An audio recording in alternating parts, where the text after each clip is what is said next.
Hello guys, welcome to my channel. चलिए आज हम बात करते हैं मरियम फैसुद्दीन बनाम भारत संघ 2024 के मामले में। मरियम फैसुद्दीन और उनके सह अपीलकर्ता एफआईआर को रद्द कराने के लिए सुप्रीम कोर्ट में एक याचिका दायर करते हैं। यह एफआईआर उनके पति के शिकायत के आधार पर दर्ज की गई थी, जिसमें उन पर आरोप था कि उन्होंने अपने बेटे के पासपोर्ट के लिए पति के फर्जी दस्तावेज किए।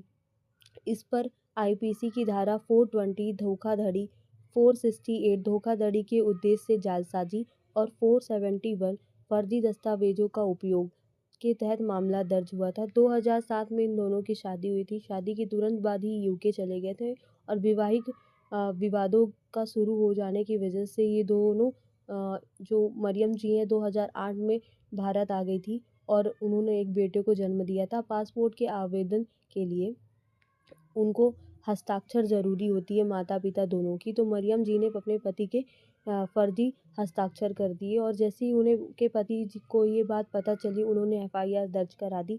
मरियम जी के खिलाफ धारा 420, 468, 478 के तहत मामला दर्ज किया गया। सुप्रीम कोर्ट की दलीलें और फैसला। क्या यह धोखाधड़ी थी? धारा 420 के तहत अपराध साबित करने के लिए दो बातों का ज़रूरी होती हैं: जानबूझकर किसी को धोखा देना या किसी धोखे से आरोपी को अनुचित लाभ या किसी अन्य को आर्थिक नुकसान होना। सुप्रीम कोर्ट ने कहा कि मरियम के कार्य से पति को कोई आर्थिक नुकसान नहीं हुआ है और ना ही मरियम को कोई अनुचित लाभ प्राप्त हुआ है। केवल झूठे हस्ताक्षर करना धोखाधड़ी की श्रेणी में नहीं आता है जब तक इससे किसी को भी वास्तविक नुकसान ना हुआ हो। तो क्या यह जालसाजी थी? आईपीसी की धारा 468 के तहत अपराध तब साबित होता है जब आरोपी का उद्देश्य किसी को धोखा देना या नुकसान पहुंचाना हो। सुप्रीम कोर्ट ने पाया कि मरियम ने अपने बेटे के पासपोर्ट बनाने के लिए यह किया, ना कि किसी को नुकसान पहुंचाने के लिए किया। इसका इरादा आपराधिक नहीं था और इसीलिए क्रिमिनल फॉर्जरी में नहीं माना जा सकता है। क्या फर्जी दस्तावेजों का उपयोग हुआ था? धारा 471। इस मामले में पासपोर्ट बन चुका था लेकिन इसका कोई गलत इस्तेमाल नहीं हुआ था, इसलिए ये धारा भी लागू नहीं होती है। सुप्रीम कोर्ट ने कहा कि इस मामले में आपराधिक धोखाधड़ी या जालसाजी जैसे गंभीर बात नहीं है।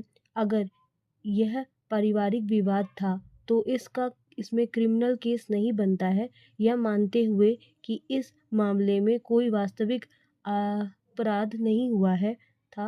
सुप्रीम कोर्ट ने एफआईआर को रद्द कर दिया। इस फैसला महत्वपूर्ण था। न्यायपालिका ने यह स्पष्ट किया था कि हर झूठा दस्तावेज अपराध नहीं होता जब तक कि उसे किसी भी वास्तविक हानि नहीं पहुंची।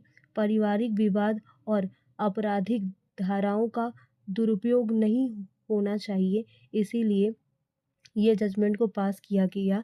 केवल गलत हस्ताक्षर करना बिना किसी आपराधिक मंशा के अपराध की श्रेणी में नहीं आता है। मुझे लगता है आप सभी को यह केस लॉ समझ में आया होगा। धन्यवाद।